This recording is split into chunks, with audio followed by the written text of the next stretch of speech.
the sounds of Alessandro Moreschi, an Italian castrato singer of the late 19th century. Castrato, remember that. Remember that for later. Maybe not even in this show, but for later. Common Filth, episode 133. The second in the comeback tour. Thank you very much. The episode 132 exceeded all sort of expectations that I had for it. I thought just a couple hundred of you would have showed up, but 7,000 in the first week, and most of it was from you guys. Most of it was from you who yearned for this kind of stuff again. And a lot of you left just beautiful comments. It brought a little tear to my eye. Almost. It almost chiseled away around my icy heart, but you guys were working at it a little bit. And there's some weird things that some people are saying. And I'm just gonna, and I'm not chastising you guys or anything. I'm not angry at you, but I try to keep my personal life at a minimum, being how things are now. So I'll just say, if you don't hear it from me, it's probably not true. I don't have any close confidants that I divulge information to, so just just keep that in mind. But no, really, I really appreciate all of the great words that were said. Really edifying, really motivating, and a lot of people who I thought maybe forgot about me didn't. And that was just a great surprise. And a lot of the comments were, hey, we want to support what you're doing here. More than a handful of them, we want to give you money in some way. And I understand that donations are a good model for a lot of people. And I always thought like what I did, it's kind of like a donation, but the difference is you always got something in return. I never asked for something and you just got this in return. You always got, a bonus episode, you got a shirt, you got a sticker.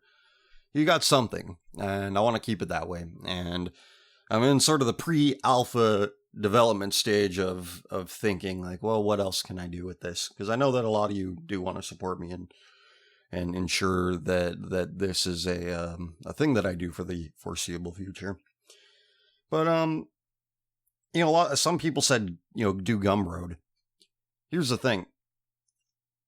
When Bandcamp terminated my account, and I'm gonna lay it out here for you. A lot of people, I may have not have been entirely truthful just to shut people up who might have heard about me through somebody bitching about me. We're like, he's just collecting neat books, and then he just up and ran. Well, here's the thing. I looked at other options, other avenues of getting my premium stuff out there. Was at the time of the termination of my Bandcamp account, I was making $3,000 a month through you guys. And that was just only 1 month. It wasn't like that. It was the first month that the shirts went up, which is really good. And I had paid about $500 for the shirts. I got 100 of them sold out.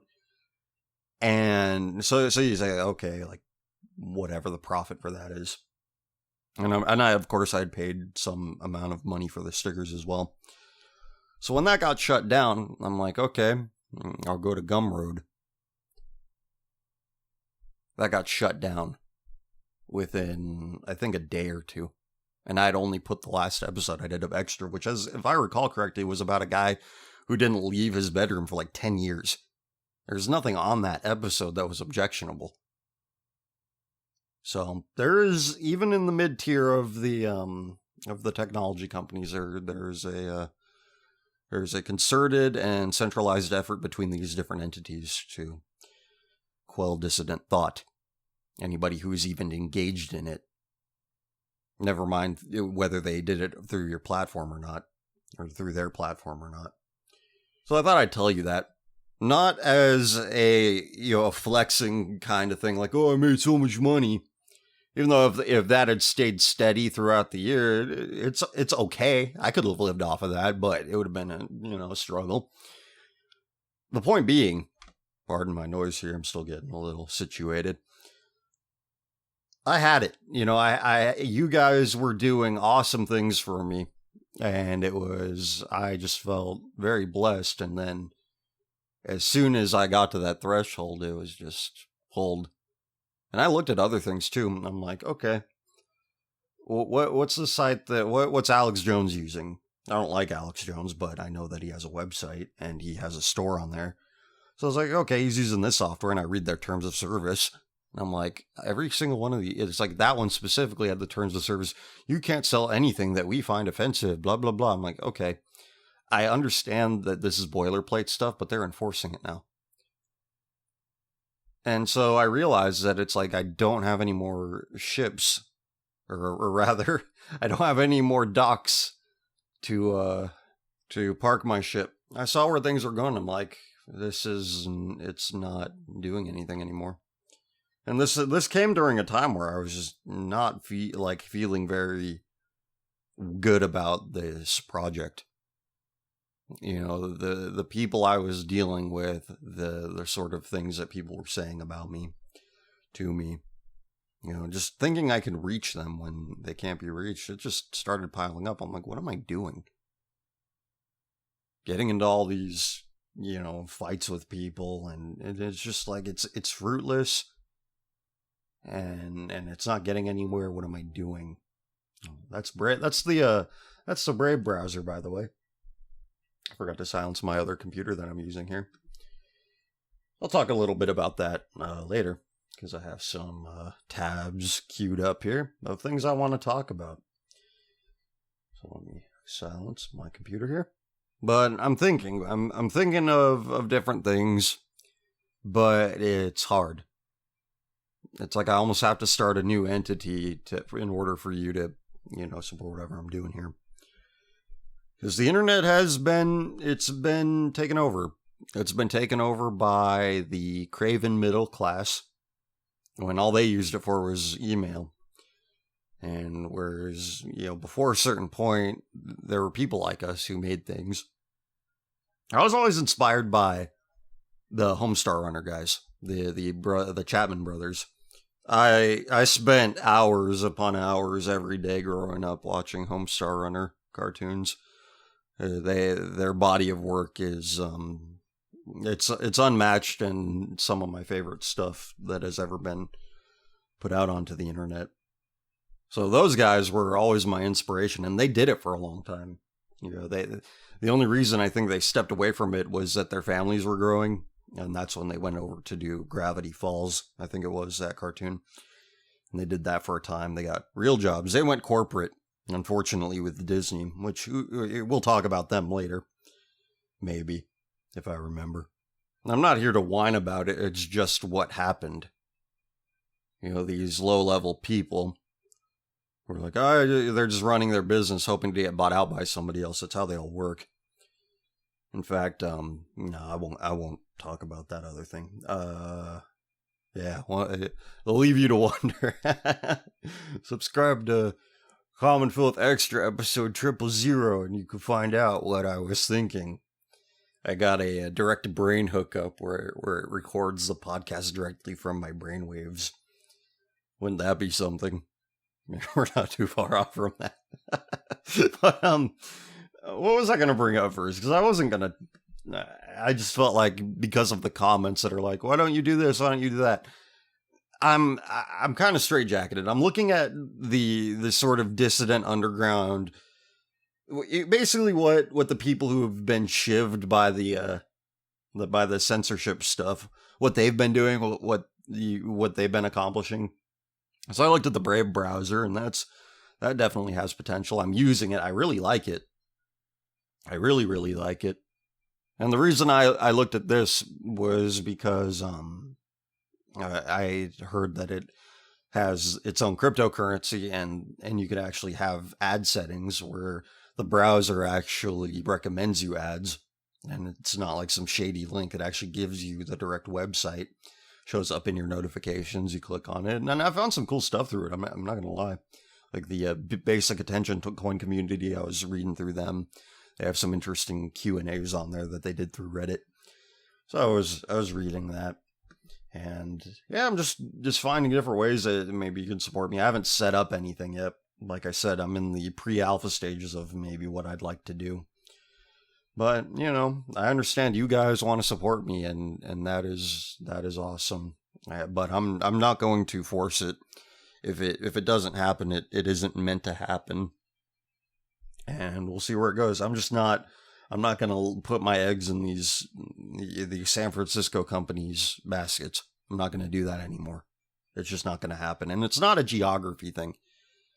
If Kansas is selling out libraries full of drag queens, bringing, filling out a room to the fire marshal's capacity, it's everywhere.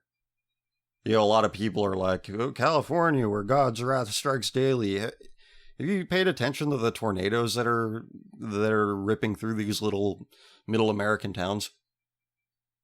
I have. And I'm connecting it with these events. America's a bad place. Cue all the MAGA morons. If they like it, leave. Because maybe I should leave a place that equates corporate serfdom with greatness. Corporate serfdom synonymous with greatness. I need something that's gonna make me laugh. So we need to start off with this because I'm going to admit to you guys, I actually recorded like a full hour episode of the 132nd episode of the show. But I'm like, I don't want to start off on this foot. This isn't how I want to come across. So I scrapped it. Maybe. You'll find out. All right, we're going to go to this. I got to keep that fire in my belly. And maybe someday I'll show you what put that fire back in my belly to get behind here and start doing things again. So here we go. Kyle Olson presents the AmericanMirror.com. I don't like this guy already. Senate moves bill with up to $15,000 fines for sharing memes online. A bipartisan bill working its way through Congress could drastically change how copyright claims are processed and would create a system to impose up to $30,000 in fines on anyone who shares protected material online. This is why intellectual property law needs to be desperately reformed. I know, it's like petitioning the mob to do something that will be in the mob's... It wouldn't be in the mob's interest, is what I'm trying to say. In other words, the Congress wants to make it easier to sue people who send a meme or post images that they didn't create themselves, essentially a gateway to lawyers who sue unsuspecting suckers for a living. Well, the lawyers need to eat too, or else they'll be very poor. It never occurs to anybody. Like, I don't want to go partisan bullshit again, but talk to a Republican. They'll never admit that every rich person's bad. You'll find decent poor people. Granted, they are outweighed heavily, but that's everybody. You're going to get to the truth more easily by being poor than you are being rich. Okay? It's not a coincidence that all these allegations of pederasty are surrounding only cultural elites who have the money to back it, to back their status. Amongst the poor, you're not going to find this kind of stuff. You will find it on a case-by-case basis, but you will not find an entire network where if somebody snitches, oh man, it's a house of cards. Sidetracked. The Senate Judiciary Committee last week approved the Copyright Alternative and Small Claims Enforcement Act of 2019, which creates a voluntary small claims board within the Copyright Office that will provide copyright owners with an alternative to... Oops, clicked on the wrong tab there. The expensive process of bringing copyright claims, including infringement and misrepresentation in federal court, according to the Copyright Alliance. This new board, called the Copyright Claims Board, CCB, would allow recovery in each case up to $30,000 in damages total, with a cap of $15,000 in statutory damages per work infringed, according to the Alliance, an advocacy group for the copyright industry. Okay, here's what pissed me off. The first comment, the top comment, Ogden Frost. Sounds like a wonderful bill for our wonderful president to veto. Did he block the acquisition of Fox by Disney?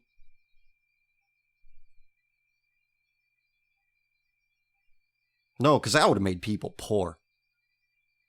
Which brings me to the other genre of comment I got, which was, I hope this is 90 minutes of you gloating about your assessments of the funny orange man. I know the orange bad man meme. Oh, am I going to get fined for that one? I should be careful. Here's a new one. Orange funny man for the other side of that coin. Again, it's like, oh, we're this guy is exporting AIDS to Africa. He's blackmailing African governments, which still have their wits about them, with regard to the aristocratic class, shall we call them. And then he's like, no, if you don't do that, I'm going to block AIDS medication. Again, if Obama did this, I'm not even going to get into that. It's funny, these people who use if we're going to stay on the subject of memes, the clown world people. They're like, we live in clown world, honk honk. And then you point out that for like a whole year and a half, they thought a reality TV show host was going to save Western civilization. Again, you can't see the picture if you're in the frame. And I don't like to, again, I don't want to fight with people. I don't want to just be at odds, but again, nothing interesting comes from agreement. But it's just, these people are delusional. All somebody's got to do is get into the Oval Office and say, people will be very poor if you veto this. You know, we got to eat too. Oh, okay. For the love of money is the root of all evil. And oh, does middle America love money? All of these people are just, they're Pharisees. The Pharisees wanted a political savior who would live and die like any other man. But when they got somebody, you know, the real savior who is really not too interested in statecraft or ushering in an era of greatness for their tribe, whatever they perceive that to be, well, they didn't like that very much, did they?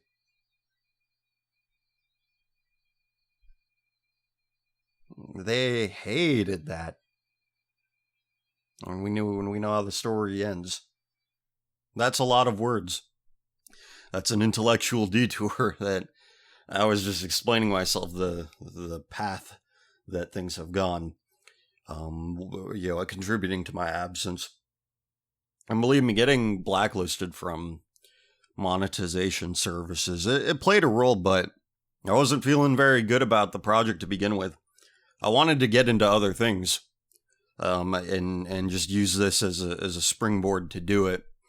Still doing things, still involving people, but just getting more away from talking about what I see and just the madness of everything. Because a full disclosure here, I know people like to say that, I just recorded something for this episode. I'm like, why am I reading this? It was about Nazi furries and Nazis at farmers markets and how people are mad about that. Okay, first of all, you're a furry. If you add Nazi on top of that, well, you're still a furry. And the essence of the Nazis at farmers market thing, who cares? Is the first question you ask somebody when you buy food, what do you do? What do you believe? Why do you want to know what people believe? They're getting it from stupid sources anyway. They don't know how to track the progression of ideas, who believes what and when, and what they have in common with what their supposed political opposites believed 10 years ago. And that's for people who should have an idea, who would probably listen to this show, and who probably have.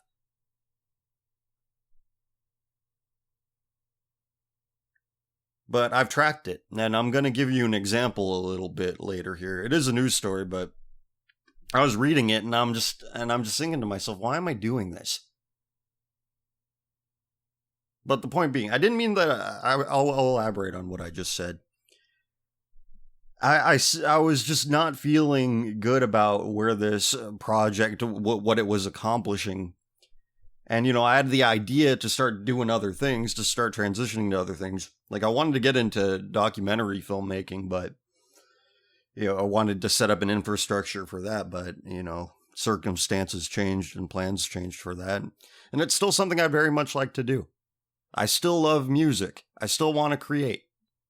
And, I have so many great creative people in this audience that I've accumulated. I have so many followers illustrators, animators, painters, graffiti artists, musicians, just all sorts of wonderful creative people that restored a large bit of faith that I had in the creative class that I had been kind of with in some number of years ago, but I was always like one toe in it, but I never got along with any of them. I never really understood the language they were speaking. I didn't really see the world through their eyes, so I started doing this. But I haven't lost I've been writing a lot more lately, like writing music. I've been writing lyrics a lot, but the melodies just aren't coming like they used to. That's really what that's what I love to do. A long time ago, I wanted to do nothing else. But again, it's that itch in your brain that sees what the world sees. You see what the world does. You see what people believe, your peers, and you want to disabuse them of these notions. But it's hard to do that.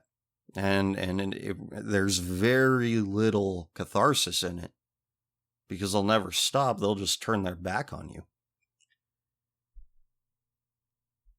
So, I think doing this though, it really motivates me to do a lot of other things. Because if you follow the other channel, you'll know that I go take breaks for months or weeks on end. This is because I like doing it. It's an outlet and it's fun.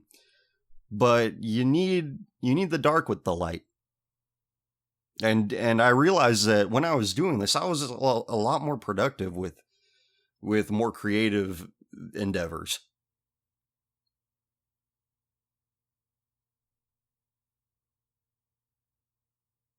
It's a momentum. It's a matter of momentum. I don't know how this activates those other creative parts of my mind, or rather the muscle, that whatever you want to call it. Just that I get that spirit again.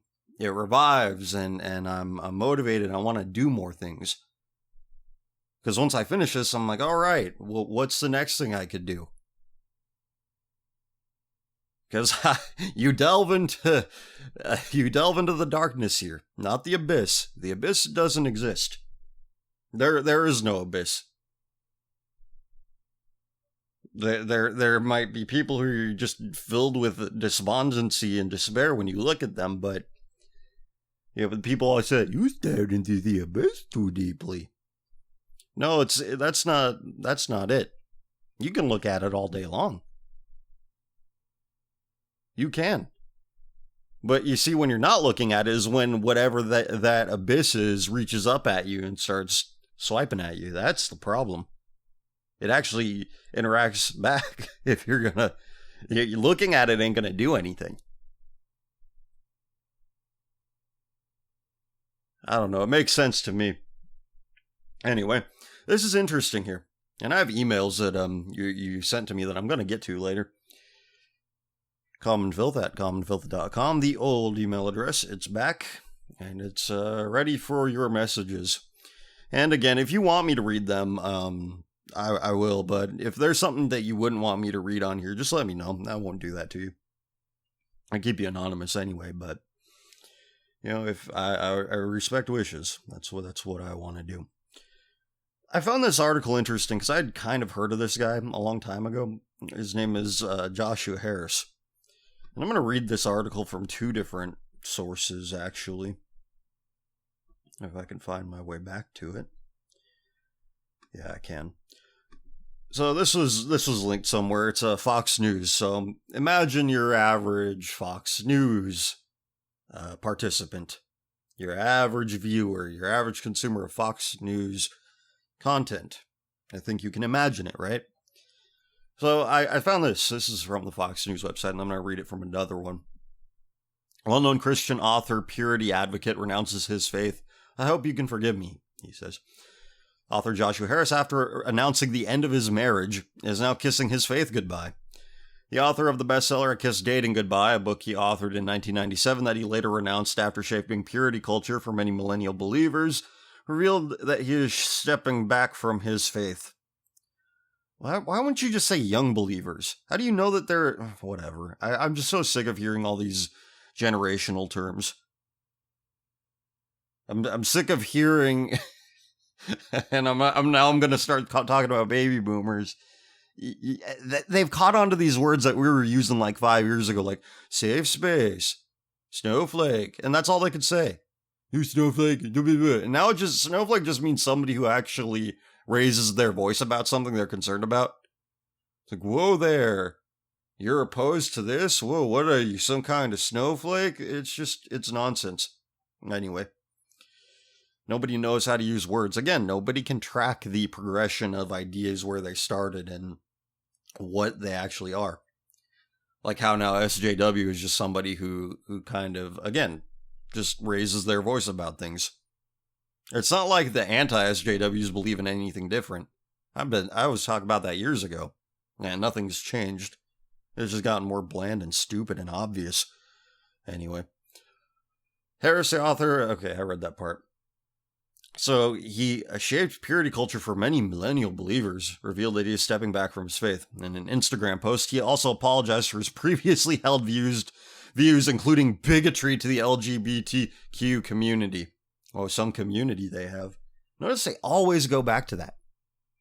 And this guy, I believe, I think he's mixed race, but we're gonna find out later. But he doesn't look it. That really doesn't have much of an aside other than, the past episodes of this show and the content that I've talked about. The information that was left out of our announcement is that I've undergone a massive shift in regard to my faith in Jesus, Harris wrote. By all the measurements I have for defining a Christian, he added, I'm not a Christian. The former pastor of Covenant Life Church in Gaithersburg, Maryland, recounted several things he has apologized for in the past. Quote, my self-righteousness, my fear-based approach to life, the teaching of my books, my views of women in the church, and my approach to parenting, to name a few. So he's apologizing for God's view on these things. Again, if you want to be of that, fine. You have to understand that people are always wrong, and you're gonna suffer. You're gonna get some bruises from that. I might tell a story a little later on. I know I said I don't really want to divulge personal life stuff, but this one was it was disturbing and funny in the same measure. But usually when that's the case, it's just disturbing. So, but there's one group he specifically wanted to add. Don't they all? Don't they all? The LGBTQ plus community. Yeah, the P. Add the P in there. I want to say that I'm sorry for the views I taught in my books and as a pastor regarding sexuality, and I regret standing against marriage equality, and for not affirming you and your place in the church, and for any ways that my writing and speaking contributed to a culture of exclusion and bigotry. Harris wrote, I hope you can forgive me. Well, that's what God teaches. No homos. It's very simple. And it's just their brains fall out. They forget everything. Now, some people have said, I'll just, again, that's the end of the article. There's a comment section on the Fox News website that this is why I really read this story, because I don't think it's that remarkable on its own. I'll talk a little bit about the man himself, this Joshua Harris fellow. But I can't find the comments because there's 12,000 comments now. I read this article first thing when I woke up this morning, and I left to do some things and then came back to it, and there's 12,000 comments now, so I'm not going to find it, but it's really interesting. All these Fox News commenters are like, love who you want to love. That's not what we have an issue with. Don't shove it in our faces, aka pride. It's maddening because this is exactly the line that was that the political left had held 10 years ago, and now look where the right is. They just they do not gird the loins of their mind. They sway with the currents. I really don't want to hate people for their relative ignorance compared to what you and I know. But there's no excuse. The evidence is right in your face, and yet you're just like, oh, they just shove it in our face. That's a problem. I'm going to use this mind-blowing metaphor that it was just so basic. I don't know if it's metaphor. I don't know words, right? But imagine a cake, right? And this is not my original idea, but I said to the individual who said this to me, that's genius, I'm going to use it for the show. Imagine a cake. And I'm not a baker. I've never made a cake from scratch, but I know you like have the cake mix and you put some eggs in it to give it the moisture component. You mix the batter, you put it into your pan, you bake it, and you have a cake. Before, some people, most people, I think, before a certain time, they imagine like relationships and marriage and courting and pair bonding and all that as the cake. Previous generations understood that these are the ingredients that go into it. Now, they might have burned the cake severely, but it's still a cake. They made a mistake with the right ingredients, right? Now, with from people born, I don't know, 1965 onward, we're going to include Gen X, we're going to include this generation. We look at the people making the cake and they screw it up and we're like, you burn the cake. So instead of putting eggs in that cake, we're gonna poop in it. We're gonna poop in the batter and mix it and cook it. And you can't tell me that it's wrong, because how can you know it's wrong? Now, you and I sitting here know that that's just an inherently bad idea that doesn't need to be tried in order to know how it's going to turn out. Which is just a function of a complete lack of imagination. You know what I mean? Everybody just has a lack of imagination. They don't think like, what? I'm tempted to do this thing, but what would happen as a result of it if I see it through to action? If I take it from thought to action, from thinking to working, something bad's going to happen if I do this. Something bad's going to happen if I do this. But now nobody has the imagination to think that shitting in a cake and using that as the main ingredient is a good idea. So think about this. I talked about a Web 1.0 personality a little bit on the previous show. That was Maddox, best page in the universe. He was, I read his site all the time. And, yeah, like, if I wasn't on Homestar Runner, I was reading Maddox, I was reading other things. I like Sean Baby a lot, too. But the one guy I never really got was Low Tax. He founded Something Awful. It's like, I never liked that site. I only thought there was one column on that entire site that was worth reading. That was the one about music. And he didn't even write that one. I think it stopped updating in like 2006, something like that. But I was clicking around on Encyclopedia Dramatica, just reminding myself of how the internet used to be and who used to be on it. And it brought back some good memories, some nostalgic laughs. But I came across that Schmorky guy who worked for Low Tax, who was a friend of his. And that guy's a complete nut job now. He's a pedophile. He's a tranny now. And I came across a video where Low Tax is talking about it a little bit. giving a broader picture of Schmorky's mental breakdown. Now, I don't know these people. I don't know their entire histories. I just know them as words, basically. I know who they are and vaguely what they've done, but by no means have I followed their careers closely. But Lotax was talking about how he started getting weird and telling me, like, Lotax saying that Schmorky's telling him that gender doesn't exist, and he's like, well, yeah, it does. And then Lotax adds, like, I don't care if you change your gender. Again, people don't have genders, they have sexes. Okay, words have genders. That's a grammatical thing. Like, people believe in this weird linguistic determinism thing, which I do believe to some extent, because if you're calling things by the wrong word, you're going to pursue those words, or not pursue, but implement those words in the wrong way, like gender, where it's like, oh, you change it depending on the words you're using. So we think we're the grammar ourselves. I know that sounds kind of weird, but I'll find a better way to explain that eventually. Or maybe one of you will. You commenters are brilliant in many ways. And that you put things so very succinctly that I could not myself. But regardless, set that aside. That's an aside. Lotax is saying, like, I don't care if you change gender, but, it does exist. And Schwartz is like, no, it doesn't. And he's like, and I'm thinking to myself, imagine if somebody's like, I eat shit cake. Would you just be like, oh, I don't mind if you do? No, you'd be like, no, that's bad. Stop doing that. Your reflexes, the law that is imprinted on your heart would think, stop doing that. That's a terrible idea. Why would you want to be around somebody who eats shit? Why would you want to associate with somebody like that? It's a bad idea. It's inherently wrong. You don't have to go into all the biological reasons. You don't have to go into all of the risks. You just know.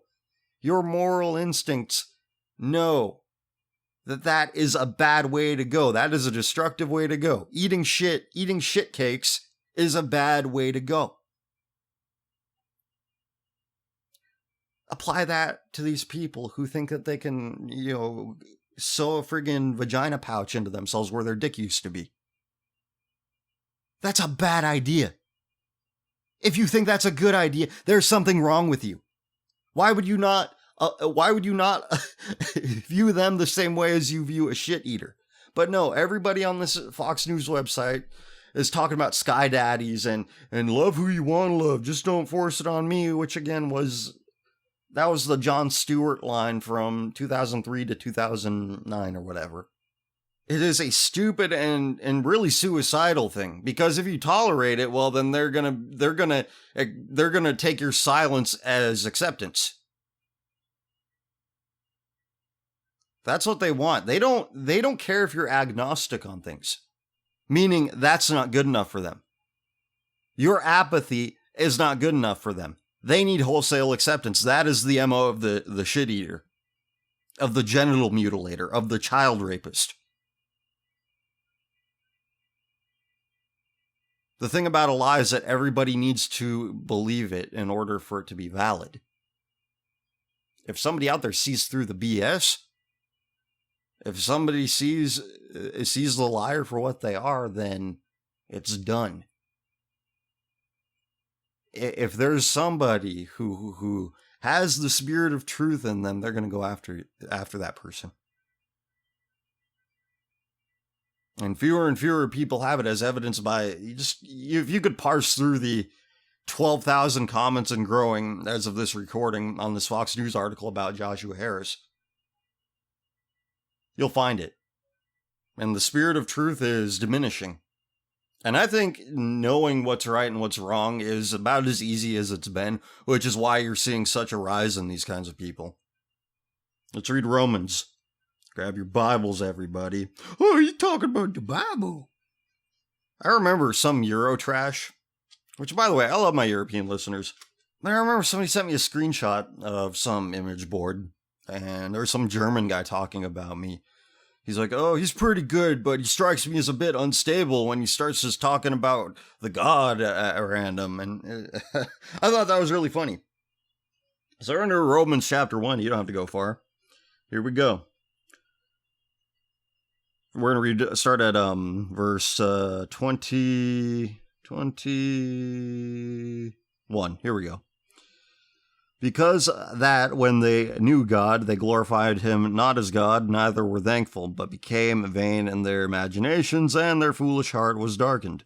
Professing themselves to be wise, they became fools, and changed the glory of the incorruptible God into an image made like to corruptible man, and to birds, and four-footed beasts, and creeping things. Wherefore God also gave them up to uncleanness through the lusts of their own hearts, to dishonor their own bodies between themselves, who changed the truth of God into a lie, and worshipped and served the creature more than the Creator, who is blessed forever. Amen. For this cause God gave them up unto vile affections, for even their women did change the natural use into that which is against nature. And likewise also the men, leaving the natural use of the woman, burned in their lust one toward another, men with men, working that which is unseemly, and receiving in themselves that recompense of their error which was meet. 28. And even as they did not like to retain God in their knowledge, God gave them over to a reprobate mind to do those things which are not convenient, being filled with all unrighteousness, fornication, wickedness, covetousness, maliciousness, full of envy, murder, debate, deceit, malignity, whisperers, backbiters, haters of God, deceitful, proud boasters, inventors of evil things, disobedient to parents, without understanding, covenant breakers, without natural affection, implacable, unmerciful, knowing the judgment of God. They which commit such things are worthy of death, not only do the same, but have pleasure in them that do them. The truth is everywhere, people. And that's why you are seeing the implacable, the unmerciful, rising. It's as plain as day. Look around you.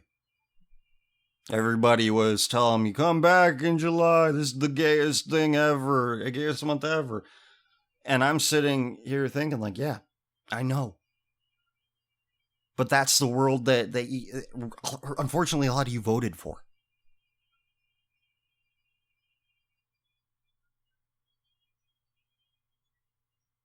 Look around you. The reprobate mind is everywhere. Paul was onto something when he wrote these words. Am I unstable for realizing that what is happening now matches up right here with what these few verses say? By the way, I realize that I said July, but I meant June. You know what I'm talking about. And the Fox News commenter. They have pleasure in them that do those things. Oh, do what you want to do, just don't. It's like, no. The shit eater will always tell you, it's a good idea, come and do it.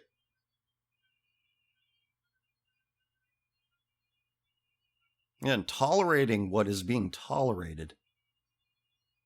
What the likes of Joshua Harris want the church to celebrate.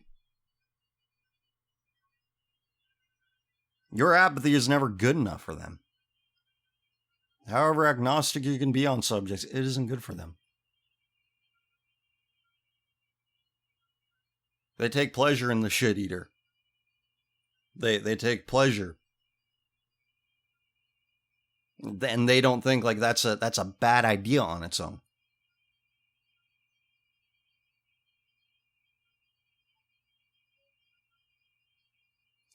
I knew about this guy a little bit, this Joshua Harris. I saw some of his VHS tapes when I was much younger. And, well, he gave me bad vibes. And you can find his old VHS stuff on YouTube. I actually looked at it not too long ago, which is kind of strange. The timing of it. I'm going to actually read to you, because this is the last I heard about him. Let's see. Here we go. Harris assumed the role of senior pastor for Covenant Life Church in 2004 at the age of 30.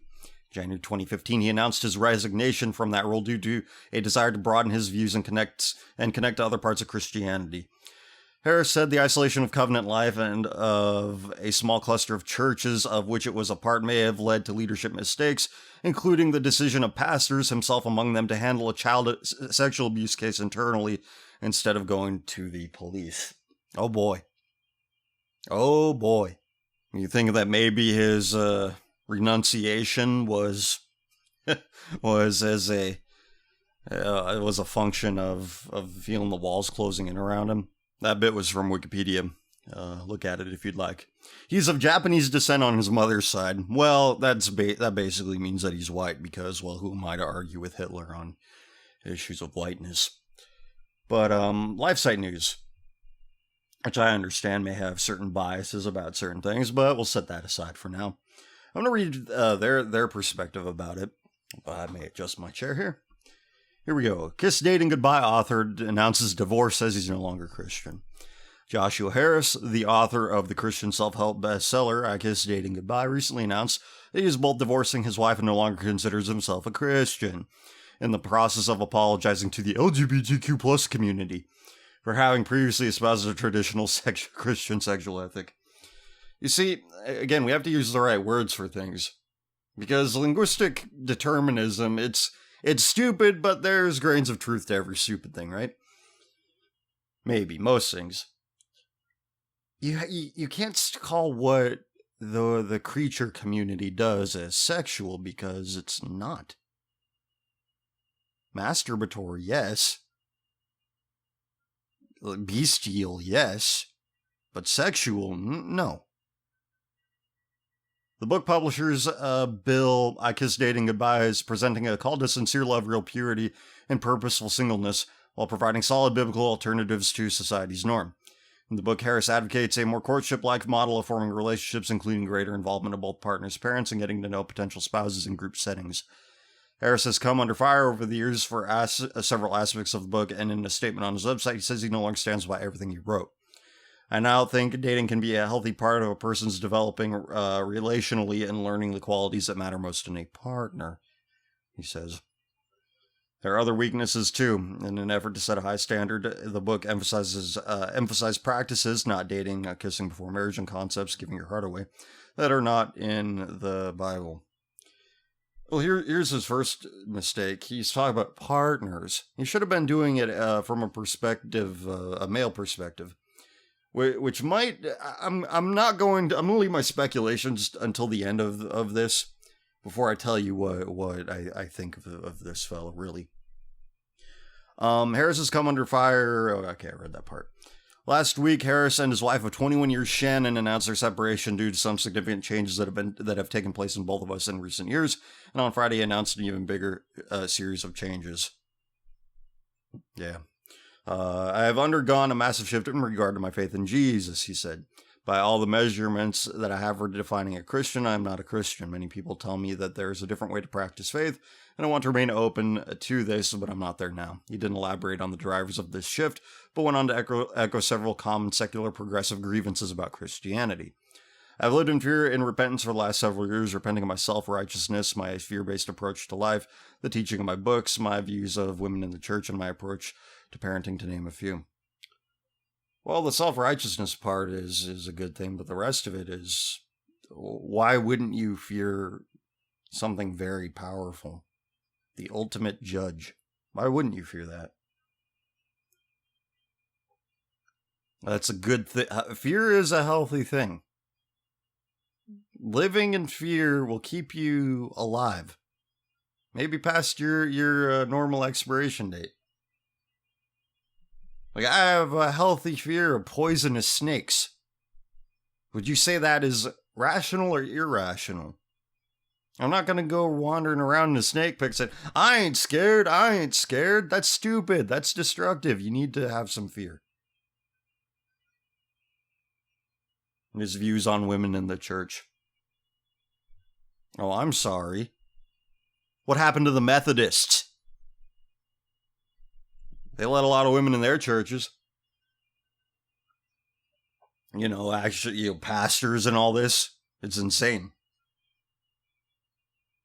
It was the woman in the garden who was deceived to everybody. Do we forget that? This is the trouble with spiritualizing everything.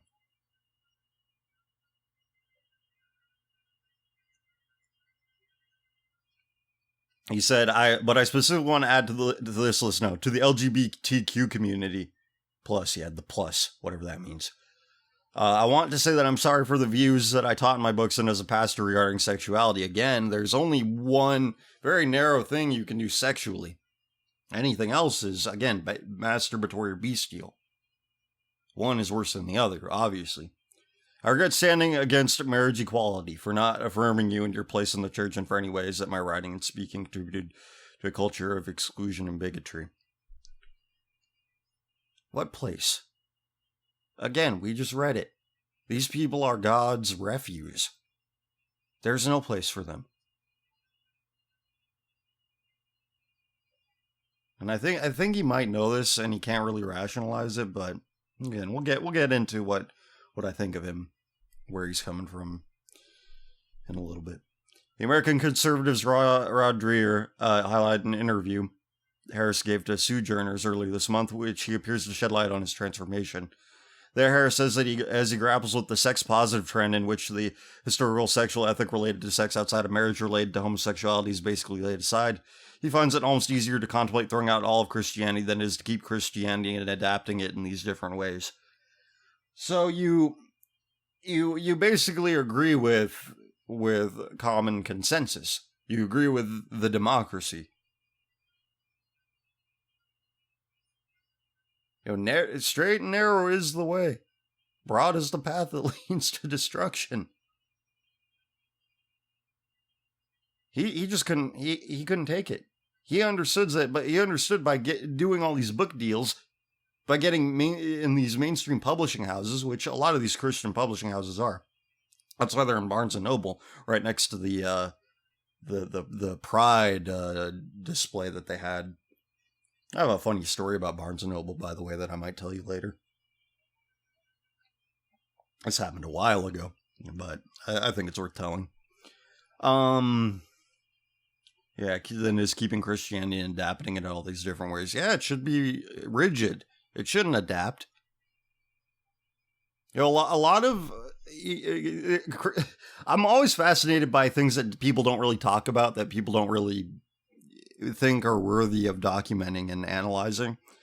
Like the Christian youth culture of the 90s and early 2000s is something I'm fascinated by, because it's something I was kind of in, but I knew it was crap, and it really set me back a few years because of just how banal it was, just how hollow and just watered down it was.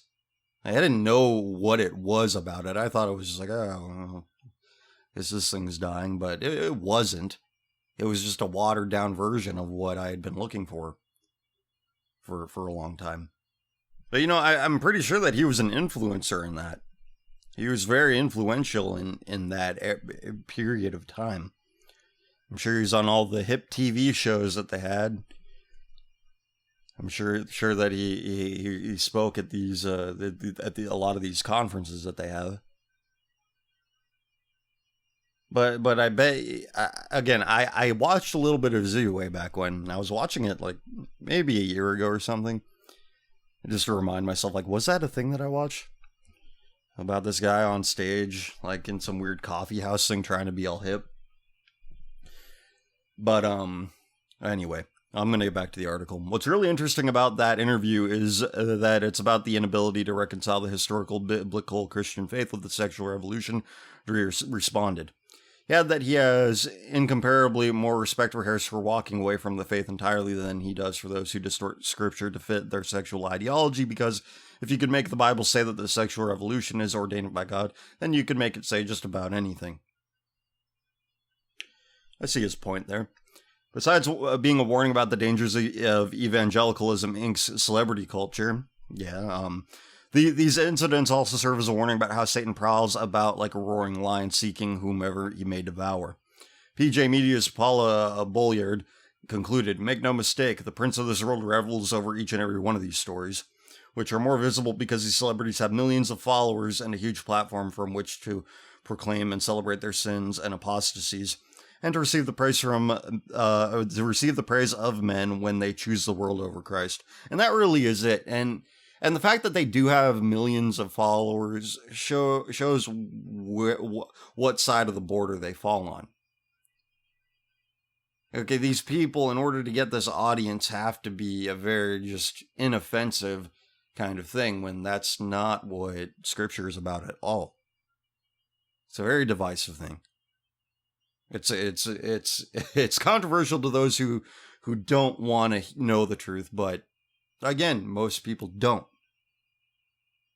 They don't want to hear like that some people, they deserve to die, and God kills some people. You know, nobody likes to hear that. And that doing that is actually a loving act, because leaving them around to be destructive to people and not killing them, in God's eyes, would be the most hateful thing. That'd be the most vindictive, merciless thing that you could do, is by leaving some people just to their own devices to destroy more lives as they are here on earth. It's not good. But people don't want to hear that. People don't want to know about that. I'm not here to say who needs to die and who's not, because, well, we're muzzled a bit. But that's just one example.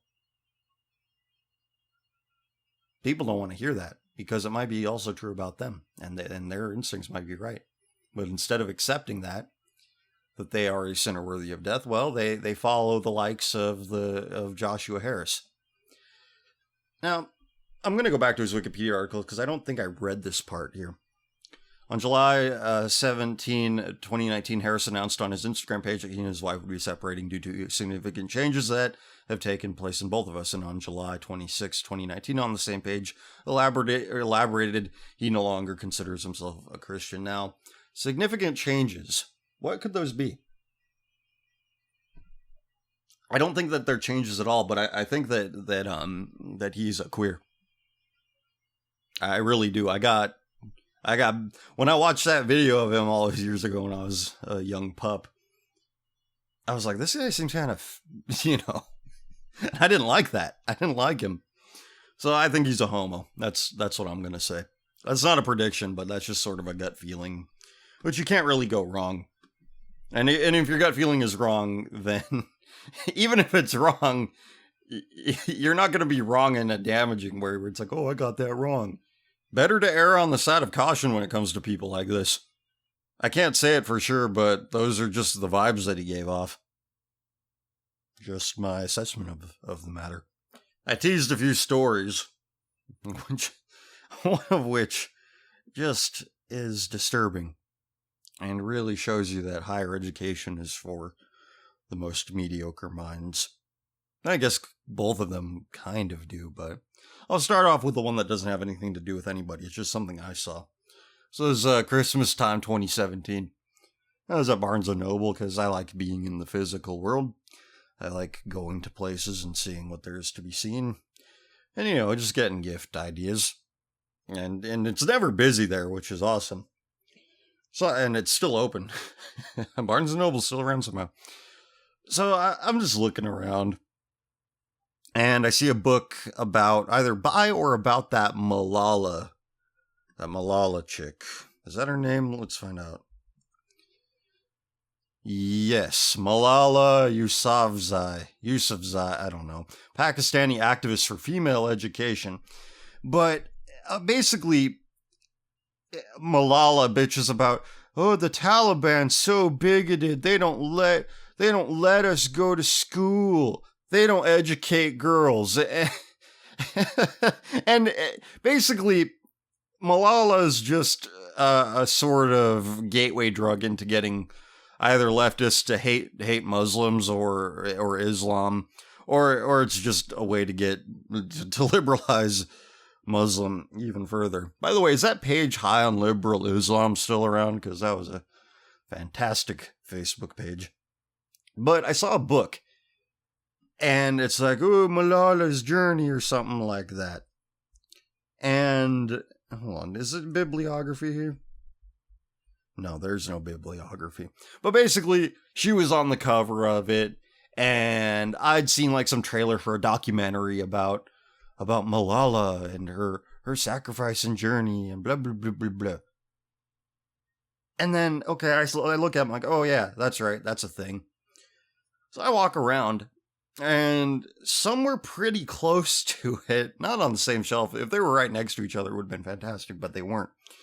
I found another book written by two, I'm going to use this term in the loosest sort of sense of the word, women. Saw a book written by two women, and they have an anti-slut-shaming podcast, and it's a book about taking dick in all manner of shapes and sizes and ways. And that set off a bell. They're bitching about Muslims don't educate their women. What are they afraid of? Maybe it's this. I'm so proud of my daughter. She tags team with some other guy's daughter to write about how they get fucked. And that's their intellectual contributions to the world. See, that takes some imagination. I'm going to put my own imagination over here. That takes some imagination to draw to draw a thread between those two books. Because I guarantee you, I'm the only person who saw those two books in that store and had that thought in my head.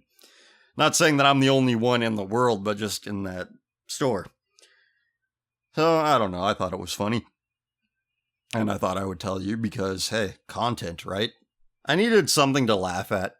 And I even said that. I need something to laugh at, which is when I started reading the thing about the Nazis selling vegetables and farm stuff at farmers markets and people like, don't buy food from Nazis.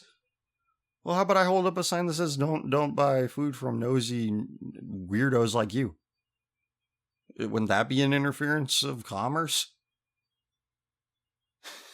Again, I don't get it. I don't want to ask the people, what do you believe? Because they're all dumb. And I don't mean this like I'm some friggin' scholar. Again, we're going back to the same things off track. We're going to get back on track. So, this was last month. Called Live Extreme Wrestling. This is a poster I'm reading from here. You probably look this up yourself. Live Extreme Wrestling, 18 plus only, featuring fans bring the weapons match, a thumbtack match, and panes of glass match. Welcome to the Rec Room. So, this is obviously the hardcore kind of wrestling where they're going to get color. I'm using wrestling terms because actually I kind of like how they sound, but getting color means there's going to be blood. You're going to bleed. Usually on the forehead. And the reason why they usually go on the forehead is because foreheads bleed like crazy, but the thing is they heal very quickly. And that's why you see in a lot of older wrestling and hardcore wrestling that you see when they're blading, they do it on the forehead because it looks cool and heals quickly and is relatively safe. Relatively. Now, there's a curious little color configuration on this flyer for an event that took place Sunday, June 23rd, 2019 at 1445 South Street, New Albany, Indiana. $10. And what's next to all that information? LGBTQI friendly. And there's a little flag there. So this event took place. $10. There's going to be blood. I think you know where this is going. Matt Jones of KY Sports Radio says, oh my, if you attended a wrestling event in New Albany, you need to get tested for HIV. Floyd County Health Department is investigating an event that may have exposed people to bloodborne pathogens. You think, well, what does this have to do with anything? It was the Welcome to the Rec Room pro wrestling event.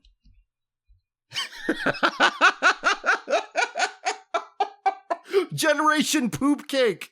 Shit cakes. You can't tell me that having wrestlers with a proclivity towards a certain blood disease will actually have it. And no imagining. You can't tell me eating cakes made with shit is bad. You can't tell me that AIDS-infested wrestlers that interact with the audience is a bad idea. If you attended an event on Sunday, June 23rd, 2019, at 1445 South New Street, Albany, Indiana, called Welcome to the Rec Room Pro Wrestling Event and were exposed to blood or bodily fluids at the scene of the wrestling event, you are highly encouraged to contact the Floyd County Health Department at the address and the phone number to be tested for HIV and hepatitis C. Are you kidding me? What person would read that like extreme wrestling, panes of glass match? People are gonna bleed. They're gonna go through this gimmick glass. I don't care how safe it is. The whole appeal of that kind of event is the blood. Here's the thing. They put that little flag with the 6 colors arranged like a rainbow. A demographic so far beyond the likelihood of getting it. They're exponentially more likely to contract these diseases, and you're going to let them bleed on the audience. Generation shitcake. That's what we're dealing with here. Pro wrestling train wreck. Yeah, I'll say. I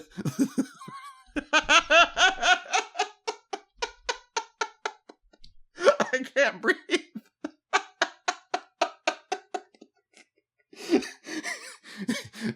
Who said that civilizations die by its constituents forgetting very obvious things? Certain people are unclean, and the things they do lead to certain outcomes. No, you can't do that. Imagination is... You don't want to be biased, do you? You don't want to be biased. Why does everybody hate being biased? You say something, you're just biased. No shit, I'm biased. That's how... If you're just floating along with the currents, how do you know where you are? You're just like, I'll just believe what the guy next to me is believing. You have no standards. You have no method of thinking. You're just completely at the whims of democracy. We're going to go with emails now. A long-standing habit that we have here of reading your emails. Again, if you'd like to send me something you'd think it would be a good contribution to the show, commonfilth@commonfilth.com. Blessed to have you back. Your latest upload was fantastic. Forgot how great it is to have you actively in the form of ideas. Also, if there's any way to support you, I'd love to take the opportunity. Many regards. Well, thank you very much. I know a lot of people have said the same thing, and again, I said it's in the pre-alpha stages, but that would imply that there's something concrete. It's all just ideas at this point for people who want to keep the wheels greased on the common filth automobile or whatever, or the machine. I don't know. I'm not an engineer. Let's face it. But I have to ask you, what form of ideas do you speak? What do you speak of? Because all I see from the political sphere, and maybe this is how it's always been, but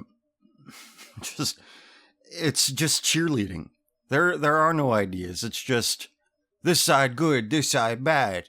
I have to take one of two sides on any given issue. If you're trapped within that dialectic, you're never going to get the right answers. So I see a lot of cheerleading. It's a form of support. It's a form of opposition, and it's a form of slogans. That's all I'm seeing out of anybody anymore. Intellectual life is very unstimulating these days.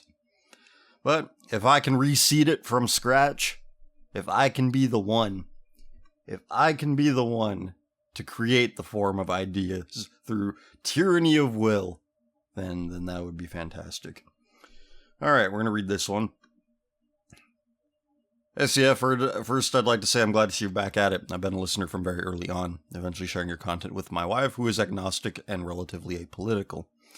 You helped start some serious conversations between us and functioned as a lens that provided some clarity, or maybe urgency, to our attitude toward the world. We have since found Christ and been baptized. I thank God in no small part for your work. That's great news. Continuing. Getting to the larger point of my email, last week I was fired after an incident with a few coworkers. A number of us had left a large company function and went to the bar. I just met most of these guys, as the company has a very large workforce, but most of them struck me as pretty level-headed family men. As the night went on, coworker A was telling us how his wife is a sociology professor and has been telling him about gender identity. and specifically transgenderism among children. I kept trying to steer the conversation away from the top, but he would not yield. I began to voice my disagreement, and we had a full-on debate. I had mentioned that it was a vile deconstruction of the natural order, vicious self/child abuse, and so on. I mentioned the suicide, drug, and disease rates within that quote-unquote community, to no avail. He marched straight through it with rationalizations about how important self-esteem and being at home in your skin is.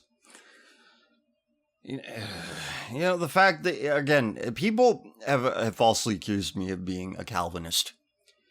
Which is to say, like, everything's predetermined, you have no agency or anything.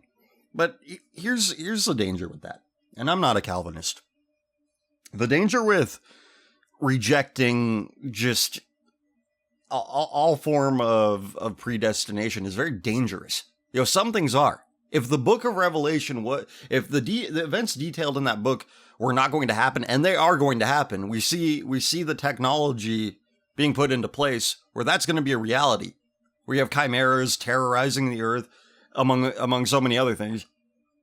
That's going to happen someday. There are things that you cannot do. We can't sprout wings and fly right now. That's going to happen because of gene editing. Because you remember that National Geographic cover a few years ago? That's like taking control of our own evolution. It's like some thing with a cybernetic implant on the side of their face. That's not... Again, those aren't traits that are going to exist within you. There's a difference between adaptation and evolution. You aren't going to become something different.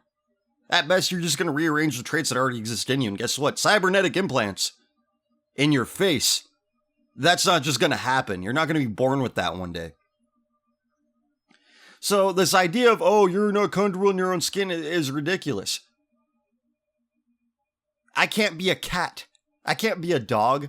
I don't have that. I don't have those traits. I can't be a bird. I am in my own skin. I am male.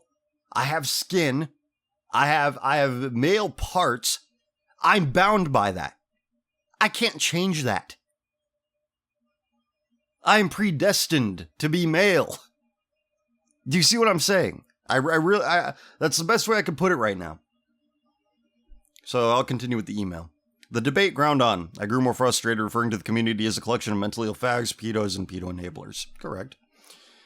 Coworker B grabbed me by the shoulder, spun me around my bar stool, and was in my face screaming at me to shut my fucking mouth or else. Shut his foot. Yeah. He was screaming about employees' A record with the company, seniority, etc. He already said that if I want to be successful in life, I should agree with everything he said or believed because look at his numbers compared to your numbers. Yeah, because look, if you filter the culture through the marketplace, anybody who has permission really from the government to be there, to be materially successful, well, everything else must be right about them, right? That's what they think. That's what the culture believes. That's reflected in who people vote for and who people have built a cult of personality around, Americans anyway. Things were extremely hostile. I was irate. The discussion had turned into a screaming match. Employee B only calmed down once I offered to step outside with him to settle it. He tried to appeal to a fear of authority, telling me I was in violation of the company hate speech policy. And here's the thing, you're not being paid right now, are you? You're at the bar. Oh, you're around company people? Give me hey, look, a dog.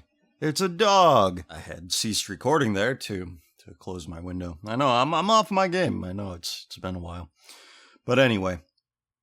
Yeah, he tried to appeal to a fear of authority, telling me I was in violation of the company hate speech policy. And here's the thing about that.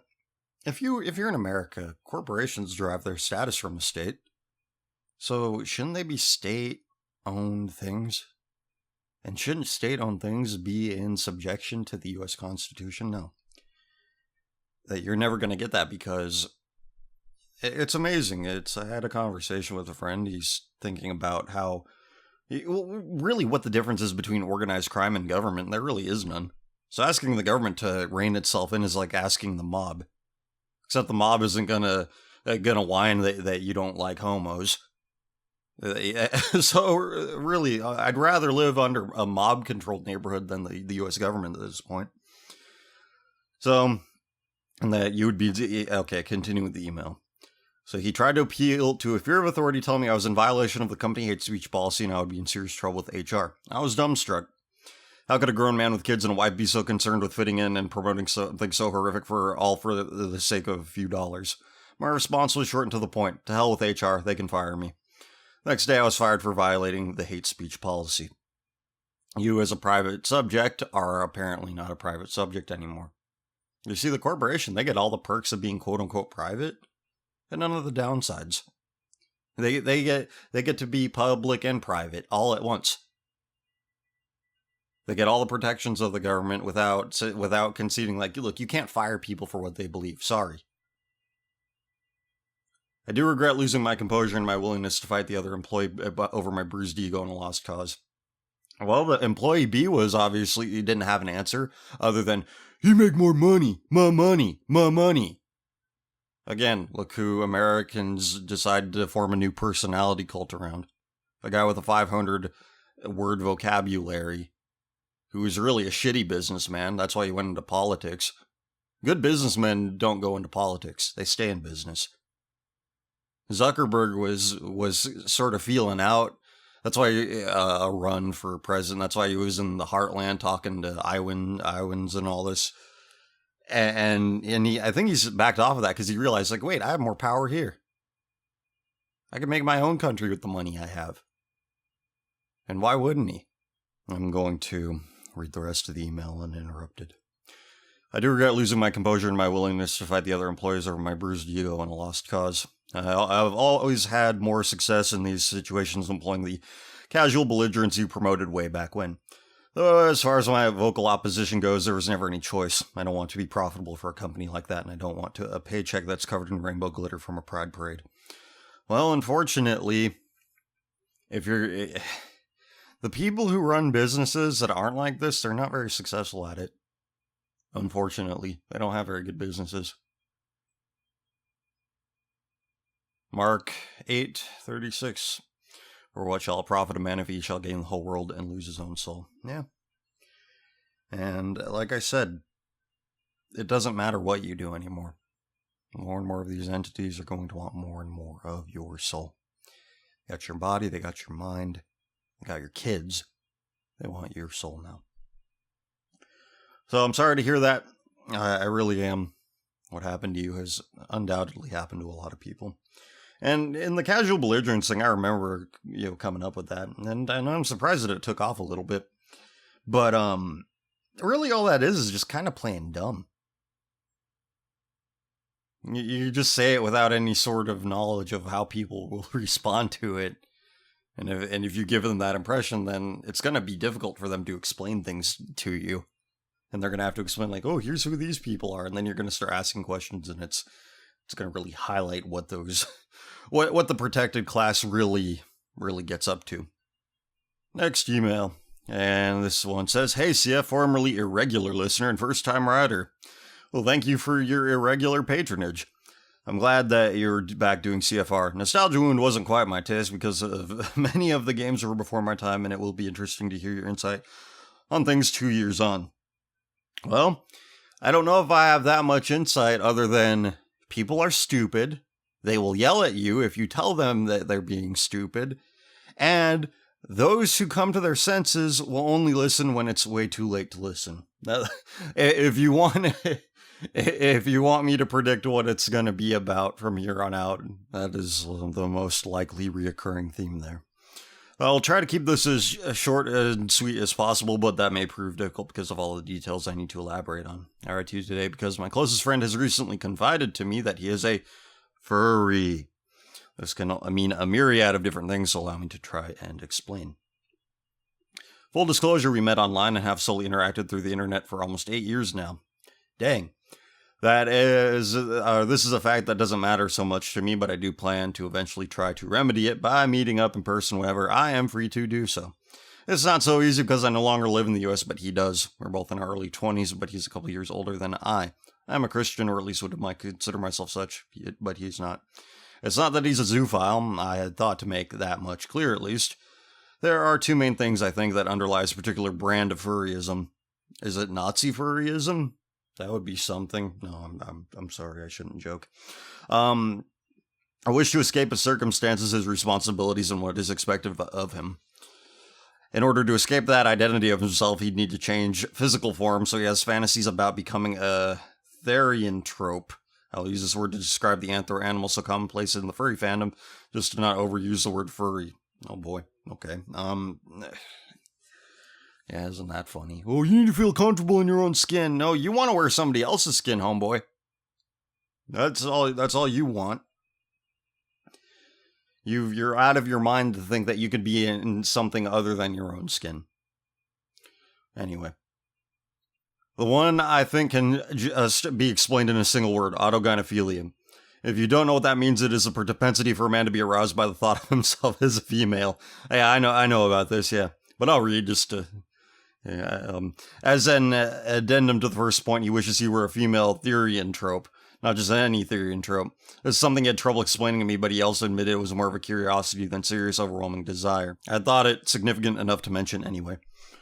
There are a few things, including those that he has told me, which are concerning. Firstly, he says his desire is something he can trace back to very early years in life, around the age of 7, before he was even involved in the internet. He also says that even in this specific fantasy doesn't define who he is. He says that even if this specific fantasy doesn't define who he is, the desire does, and he doesn't plan to try and change it. That said, he says that he doesn't want us to change too much to accommodate him, and that most of this is just fantasy, and he tries his best to prevent it into leaking into his daily life. He is of the mind that people who try to flee what life offers them are morally corrupt and weak, so he has no plans of trying. Now that he has confided the secret in me and a few other friends, he has started to come out of his shell a little more, and is sort of seeing how far he can push. He has ordered a fursuit from Japan, which is in the realm of roughly $9,000 after shipping costs and taxes. This isn't something that will damage his prospects. He's considerably well off, but that is not to underplay the cost. I don't care who you are, $9,000 is a ton of money. He's talking about going to furry conventions in the suit, streaming, reviving his Twitter to post pictures of him in it, on it. He's even gone so far to want to start up a community to talk with furries he doesn't find so reprehensible. Based bestial beings, am I right? They're so based. Based. As long as you're based. As long as XYZ. It's this weird thing. Everybody's regressing. Like animal worship. That's really the most disturbing part about furryism. Let's see. Well, one other friend was somewhat bothered by the news. I'm the only one who has really said no to him, since I don't think I will be successful if I were to be too forceful, so I've relegated to having him talk to me about it, telling him what I think truthfully, and then letting him make his own mistakes until I think he ventures too far off or will do something that will hurt himself in the long term. I don't know if this is something that you have any sort of insight on, but I thought it might be interesting to you nonetheless. I've spoken with other friends about this, but I guess hearing about your return has me interested in getting an outside opinion. I just want to know if you think there's anything more I can do, if I'm doing things correctly, or if I'm even focusing on the right things. Is there anything I can do to reform him, for lack of a better word, while not pushing him away from me? I don't care whether you respond in email or whether you respond on your show, but I would ask to remain anonymous. Well, everybody is remaining anonymous, even if they do give a name.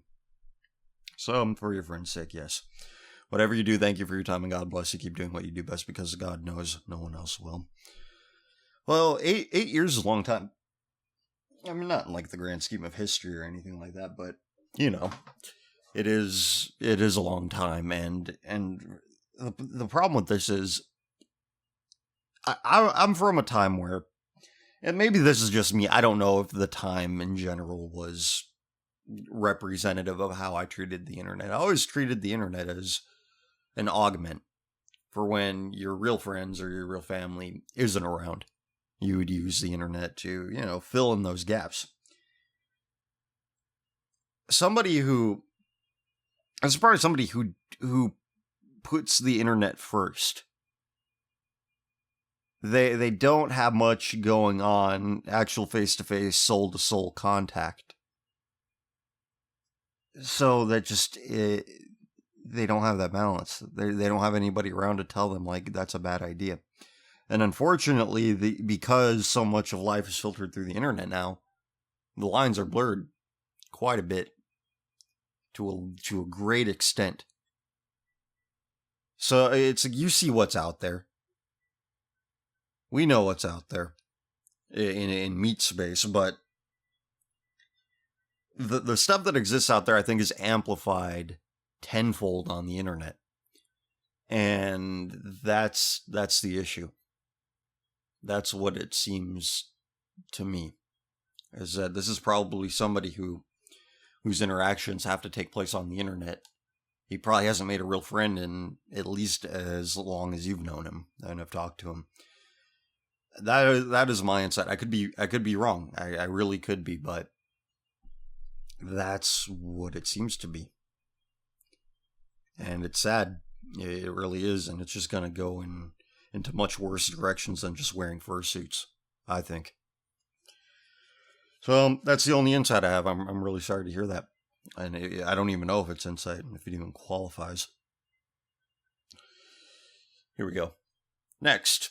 Hey CF, it's great to see you producing content on your old channel again. I think I speak for many people when I say that you've been a guiding insight for us, and that your content has helped many understand and cope with the decline of our civilization. Episode 132 is especially significant for me.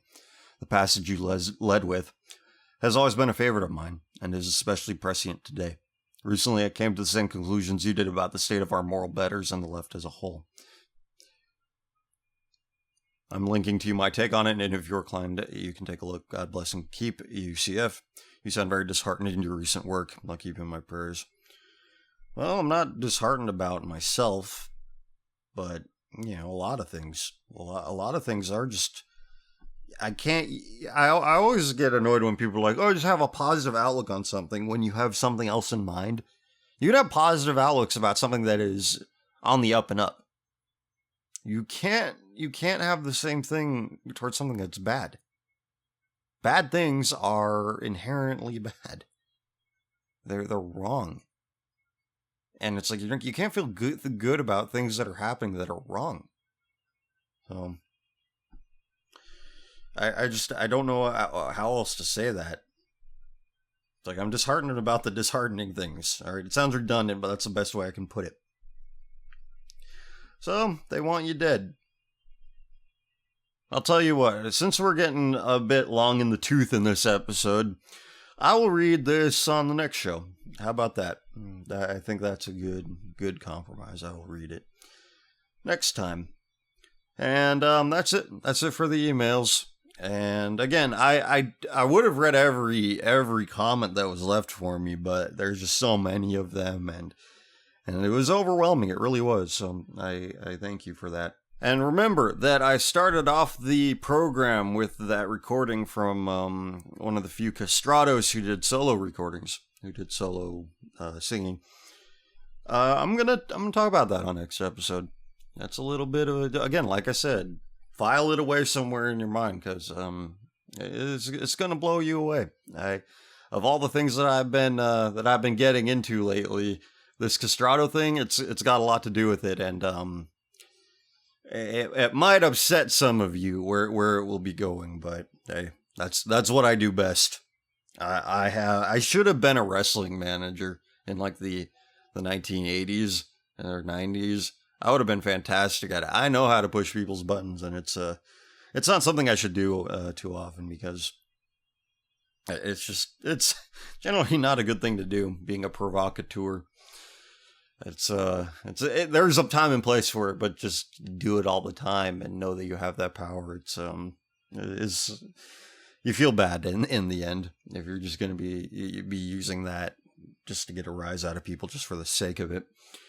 But yeah, keep that in mind, everybody. Keep that in mind. Until next time, if there is a next time, and if there isn't, farewell. It's been nice. But until next time.